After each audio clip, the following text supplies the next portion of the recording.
Hi everyone, I'm Binay Dahal and this is The Spot. Today we are joined by Maddy Eaton. She is a professional psychologist and a passionate advocate for breaking the stigma around mental health. Maddy brings both clinical experience and the psychology teaching experience at the University of Wollongong. Her work spans individual therapy, group programs and research, all aimed at making mental health care more accessible and impactful.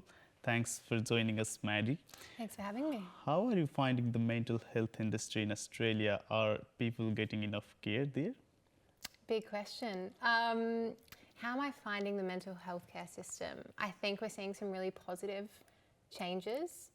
I think it is becoming more accessible to people from all walks of life.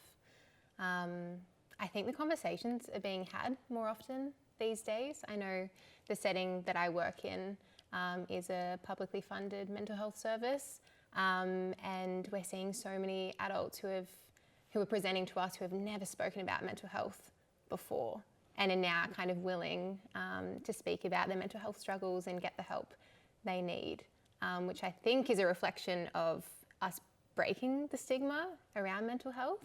So that's been really great to see. And wait times are still too long. So more work definitely needs to be done there. What have been the most rewarding experience as a teacher of psychology, and how has that shaped your clinical experience? Yeah, so I taught at the university for 2 years, teaching undergrad psychology subjects, and I loved it just to see students so passionate about mental health. And my favourite thing about that was, I guess, trying to give them a really realistic insight into the industry, because the job as a psychologist isn't an easy one, but it's a very rewarding one. Yeah. You are currently completing the clinical component of your master's degree. What does it look like in the placement in terms of supervision, learning and teaching? Yeah, so I'm in my second year of my clinical masters at UOW. And what it looks like at the moment is we have face-to-face classes all day on a Thursday, and we have 2 days of placement outside of that. So the placement that I'm currently on is here at the clinic on campus. So we have Early Start, which is our kids clinic, and then we have an adult clinic as well. So I see clients across both of those clinics. I see between like 3 and 6 clients a day.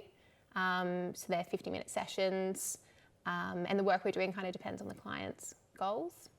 And I get a mix of individual and group supervision multiple times a week, so we're really well supported. And I guess that's the point, because there's so much for us to learn because we're still very new to the whole industry. So in the meantime, you are a part of the research as well. I mean, in the end of the year, you are going to be involved in another research, in one of the research. Who is involved in that, and what's the aim of that research? It's going to be? Yeah, so at my workplace, which is Shell Harbour Medicare Mental Health, formerly known as Head to Health, we've been really lucky that we have been chosen as a case study for a national research project on wait time interventions in mental health,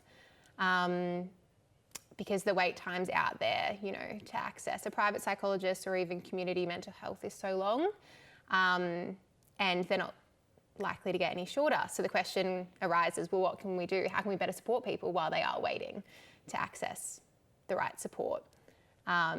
So my work there in the first phase of the project is to get insights from mental health consumers, so the people accessing our service, and also the clinicians who are supporting the consumers. So to get both of their insights into what they feel like they need during the wait time, and then comparing those insights to see how aligned they are.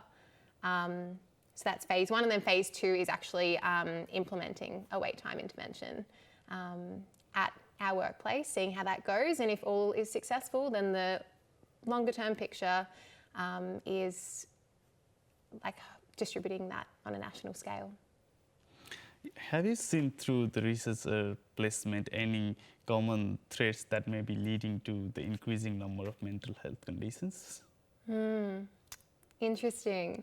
Some other research I'm embarking on is looking at interactions between passive social media use, which is like using social media to scroll, compared to using social media to communicate with friends, for example. So looking at the connection between that and different mental health outcomes, because more than ever before, adolescents especially, but people of all ages, are using social media pervasively every day, every minute, every day. And I really do think that is now contributing to some pretty big mental health issues. Is there anything you would like to say to us? Anything more you would like to say to us?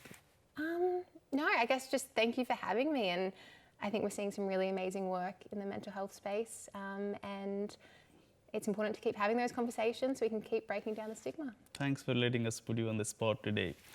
This is Binay Dahal, and it was The Spot. We will be back next week.